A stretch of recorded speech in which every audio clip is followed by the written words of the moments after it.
Nyali Jokowi memang gede, BLBI diusut lagi, banyak yang gerah. Ditulis oleh Sardi di siwar.com. Pada Juni 2021, pemerintah resmi membentuk Satuan Tugas Penanganan Hak Tagih Negara Dana Bantuan Likuiditas Bank Indonesia (BLBI). Ini dibentuk dari BLBI yang menyebabkan kerugian negara. Pembentukan Satgas ini adalah tindak lanjut dari keputusan Presiden nomor 6 tahun 2021 tentang Satgas Penanganan Hak Tagih Negara Dana BLBI. Satgas ini dibentuk untuk menagih utang sebesar 110,4 triliun dari para obligor atau debitur yang terlibat dalam kasus BLBI pada tahun 97 sampai 98. Tak butuh waktu lama, Satgas BLBI ini mulai menyita aset-aset para obligor dan debitur penerima BLBI.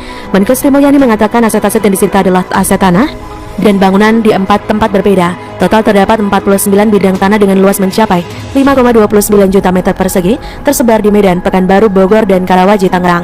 Dan aset tersebut sekarang telah menjadi milik negara. Pemerintah juga menyita aset properti yang berada di lingkungan Lipo Karawaci dengan luasan sekitar 25 hektar. Alasan pemerintah mengejar para obligor dan debitur BLBI adalah karena sampai saat ini negara masih menanggung utang pokok dan beban bunga dari BLBI tahun 98 silam. Kejadian ini sudah lama, lebih dari 20 tahun yang lalu, tapi negara harus masih menanggung biaya tersebut. Biaya tersebut yang kemudian berusaha diatasi pemerintah untuk diminimalkan atau dikurangi, yaitu dengan melakukan negosiasi dengan para obligor dan atau debitur untuk membayar kembali. Dengan dibentuknya Satgas BLBI, maka langkah awal pemerintah adalah mulai memanggil nama-nama obligor dan debitur untuk menyelesaikan masalah utang tersebut. Secara keseluruhan, besar utang yang ditagih kepada para obligor adalah senilai 110,45 triliun rupiah. Sri Mulyani ingin dana itu segera dibayar karena kasus ini sudah terjadi lebih dari 20 tahun. Dan jika obligor dan debitur tidak menunjukkan niat baik, tidak mau menemui Satgas BLBI, maka pemerintah akan mengumumkan nama-nama tersebut kepada publik. Salah satu nama yang sedang diperbincangkan adalah putra Presiden Soeharto, Tommy Soeharto. Tommy diketahui tidak memenuhi panggilan Satgas BLBI secara tertulis 2 kali. Kali ketiga ketika pemanggilan dilakukan lewat koran. Tommy menemui Satgas BLBI diwakili oleh kuasa hukumnya. Tommy Soeharto tersangkut kasus ini dan dia dipanggil Satgas BLBI yang menagih utang sebesar 2,6 triliun rupiah dan harus dibayar ke kas negara. Sebenarnya kasus BLBI ini sangat rumit, masif, dan banyak yang sudah pesimis kasus ini bakal diusut hingga tuntas. BLBI adalah dana darurat yang disuntik pemerintah kepada bank swasta dan BUMN pada akhir tahun 97 hingga awal 98. Saat itu terjadi serbuan pada deposan bank di Indonesia karena takut kehilangan uang mereka akibat isu bank akan ditutup. Hal ini tentu saja menimbulkan kepanikan. Jika mereka semua menarik simpanannya, maka bank-bank akan kolaps. Karena itulah pemerintah memberikan bantuan likuiditas kepada 48 bank yang hampir kolaps. Akan tetapi dana yang dipinjamkan harus dikembalikan kepada negara. Biaya awal BLBI mencapai 144,5 triliun rupiah. Tadi disebutkan yang tersangkut dengan kasus BLBI ada 3 nama yang diumumkan di media massa nasional adalah Agus Anwar, Tommy Soeharto, dan Roni Hendrarto, Rona Wicaksono. Jokowi memang diakui cukup berani melakukan hal ini karena BLBI ini melibatkan orang-orang besar, bukan kasus klasteri. Tapi pemerintah saat ini kembali membuat kejutan yang penuh keberanian. Pantas saja pemerintah selama beberapa tahun belakangan ini terus dirongrong dan diganggu. Bukan cuma yang terlibat di BLBI, tapi banyak juga pihak yang merasa gerah dengan manuver pemerintah yang dianggap sangat berani. Jika berkaca pada pemerintahan era sebelumnya, maka pemerintah era Jokowi cukup membuat mereka tidak nyaman, tidak bisa tidur dengan nyenyak. Dan Jokowi tidak main-main soal ini. Jokowi bahkan memberikan tenggat waktu hingga Desember 2023 untuk menyelesaikan masalah ini. 2 tahun lebih, ini buktikan nyali Jokowi sangat besar. Salut. Bagaimana menurut Anda? Silakan tulis komen Anda di kolom komentar, like, subscribe, dan share di sosial media kalian.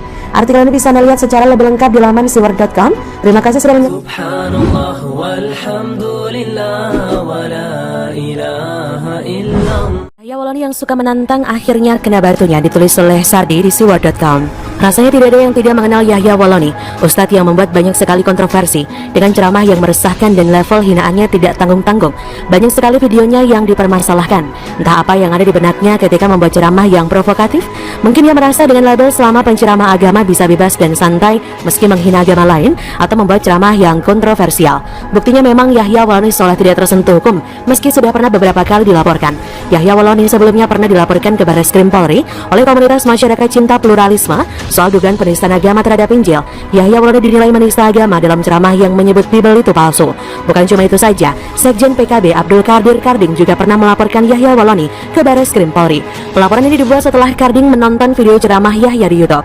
Dia berkata, hari ini saya selaku Sekjen PKB sengaja datang ke Barreskrim untuk melaporkan Ustadz Yahya Walloni yang pernyataan-pernyataannya kita tonton dan dengarkan di YouTube dan diduga melanggar pasal 28 ayat 2 Undang-Undang ITE. Harding menilai pernyataan Yahya dalam ceramahnya mengandung unsur permusuhan dan kebencian, yaitu serangan Yahya terhadap sejumlah nama seperti Wakil Presiden Ma'ruf Amin, mantan Gubernur NTB TG Zainal Majdi alias Tuan Guru Bajang TGB, dan Ketum PDIP Megawati Soekarno Putri. Ustadz Yahya Wahloni juga tercatat pernah dilaporkan ke Barreskrim Polri oleh Himpunan Mahasiswa Nahdlatul Watan atau NW Jakarta. Ia dilaporkan atas tuduhan pencemaran nama baik TGB melalui media elektronik dan penistaan agama. Tapi semua laporan ini seolah tidak ada kelanjutan waktu, padahal jelas-jelas buktinya dan banyak juga tidak terbantahkan. Hal ini juga yang membuat Yahya Wahloni makin lama makin keterlaluan, makin arogan dan makin kurang ajar, karena mungkin merasa tidak akan diproses hukum akibat terlalu lama dibiarkan. Mungkin ia berpikir sudah lama dilaporkan tapi tidak dipanggil, artinya dia aman dengan label Ustadz. Dan namanya karma, tidak ada yang bisa mengelak. Menabur angin cepat atau lambat pasti menuai badai. Kali ini Yahya Wahloni kena batunya.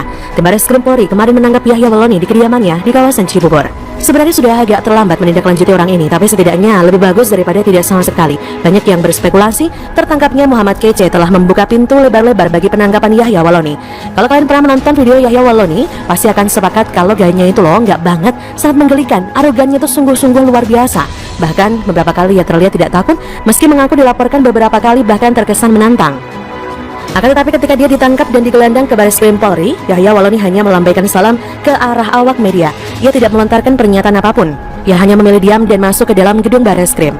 Kenapa diam? Kemana kegarangan dan sok gaya yang selalu terlihat di video ceramahnya? Apakah mulai kehilangan nyali? Apakah akan menjadi seperti kebanyakan orang yang kena masalah dari macan garang menjadi macan ompong? Apakah dia diam karena mulai ketakutan dan panik?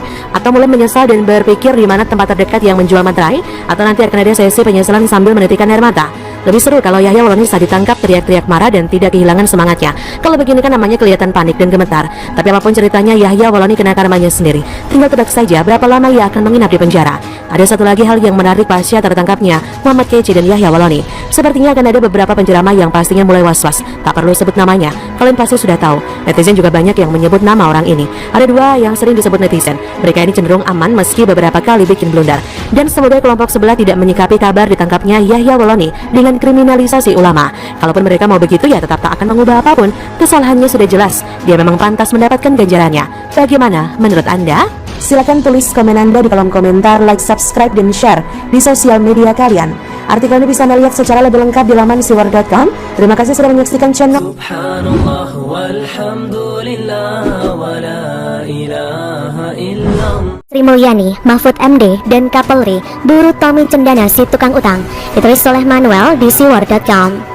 Satuan Tugas Bantuan Likuiditas Bank Indonesia alias BLBI memanggil anak bungsu mantan Presiden Soeharto, yakni Tommy Soeharto, untuk menyelesaikan utangnya sebesar 2,6 triliun rupiah. Kita melihat bagaimana Satgas BLBI ini sepertinya sangat kecewa dengan tindakan Tommy Soeharto yang mengatasnamakan perseroan terbatas Timor Putra Nasional. Perusahaan ini kita tahu sama-sama bahwa pernah menjadi perusahaan terbesar di negara ini di bawah pemerintahan bapaknya. Timor Putra Nasional namanya yang tidak asing lagi, yakni penyedia mobil lokal yang katanya sih buatan Indonesia, padahal semuanya impor dari Korea. Terlepas dari impor-impor, saya tertarik dengan apa yang menjadi gebrakan dari Satgas BLBI. Agendanya sederhana, yakni menyelesaikan hak tagih dana BLBI berdasarkan jumlah piutang negara setidak-tidaknya sebesar 2,6 triliun rupiah. Angka yang sebenarnya adalah 2.612.287.348.912. Bacanya aja mabok.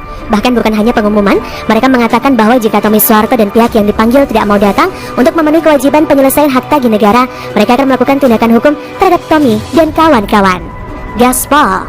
Kita tahu juga bahwa Tommy adalah mantan narapidana dari kasus Hakim Agung. Gak bapak, gak anak, sama-sama bikin susah negara.